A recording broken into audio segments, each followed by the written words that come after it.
folks, welcome into this week's edition of the Sportsman's Table. We're at the International Culinary Institute here in beautiful Myrtle Beach, and joining me is Chef Spencer Williams. He is a chef at Hook and Barrel Restaurant here in beautiful Myrtle Beach. Spencer, it's been a while, brother. It's been a long time. It's good to be back man, again. It's great having you. Okay, I'm taking chicken.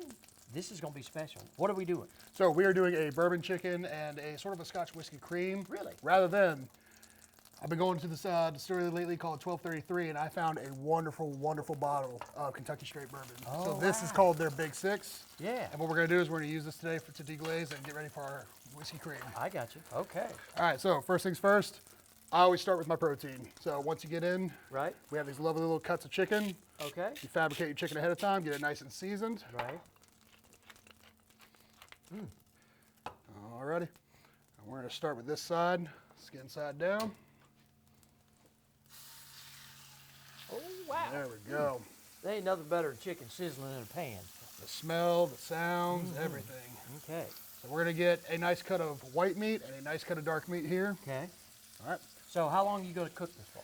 So this is only going to take just a few minutes, Okay. just to get a nice golden brown crust on it. Gotcha. And what we're going to do is we're going to finish it up in the oven straight after. There you go. Okay. Good. So this is the best part, but the most time consuming is just letting it sit in that oven, let all those juices come back into the chicken. Okay. And in the meantime, while we're going to do that, once this goes back into the oven, we're going to start caramelizing our apples and our onions. Okay.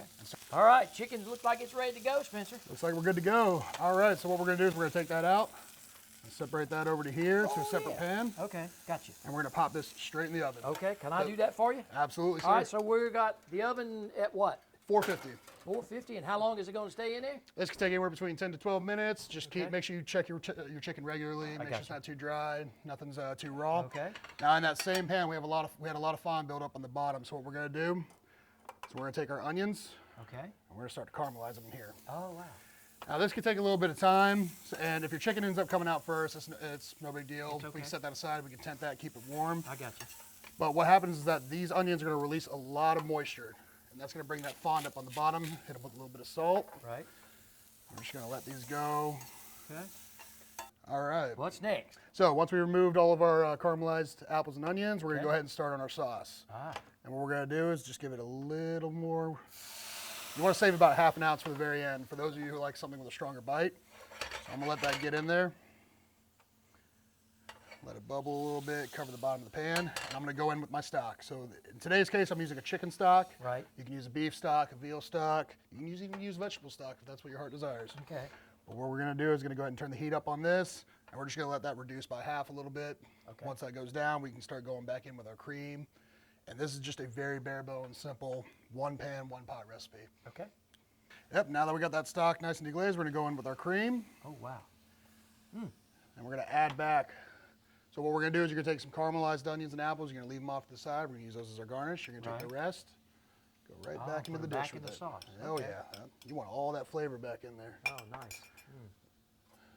All right, I'm gonna go in with that last little bit Oh, of yeah. our bourbon. And I don't know about y'all out there, I like a little bite with mine. So if you don't like anything too strong, you don't want it to have a really strong alcoholic flavor or taste, you can leave that last little bit completely out. Well, folks, if you want a copy of Spencer's recipe, just go to bobredfern.com, and you can actually watch the video there, too, and catch it on the air. And if you want to download, you can download the video. All right. Alrighty. Ooh, looking We're good. gonna let that thicken up just a little bit, and we're gonna go ahead and start getting on plating while that thickens. Okay. So over here, We got our chicken out of the oven. and I am very, very partial to one of my favorite locally sourced rices. This is Carolina Gold rice. Right. So what I really love about this rice is that little bit of starchiness. It's not too gummy. It's not too dry. Right. But what I'm gonna do is I'm gonna put my rice right there in the center. Okay. I'm gonna turn the heat down on that a little bit while it thickens up. Now we're gonna take our chicken pieces. We're gonna take one nice little bit of white meat here. Okay. A little bit of dark meat, my favorite, the thigh. And we're gonna set those right on top. Oh, yeah. All right. Now at this stage, you got a nice decent sauce. You can have this as thick or as thin as you like. If you Okay. prefer a runnier sauce, it goes great into the rice. I And got the you. rice will soak it Yeah, up. that's great. If you like something a little bit thicker, you can add a little flour, a little butter to Okay. it, and make it something Just to suit. Yep, just to suit. I got you. This is purely on personal tastes. I got you. Alrighty. So Oh, It smells amazing. Ooh, yeah. And again, this is the Big Six 1233 Distillery Kentucky Straight. I have fallen in love with this whiskey recently. Oh, wow. We're going to go in all around the side there. Soaks right into the rice. Oh, yeah. And you get those beautiful notes from that whiskey on there. The apples, I mean, gosh. You got a nice little bit of tartness from the apples, Yeah. sweetness from your caramelized onions. Just smell that whiskey coming out with the cream. Oh, it does. All right. I'm going to come back in, just a few more.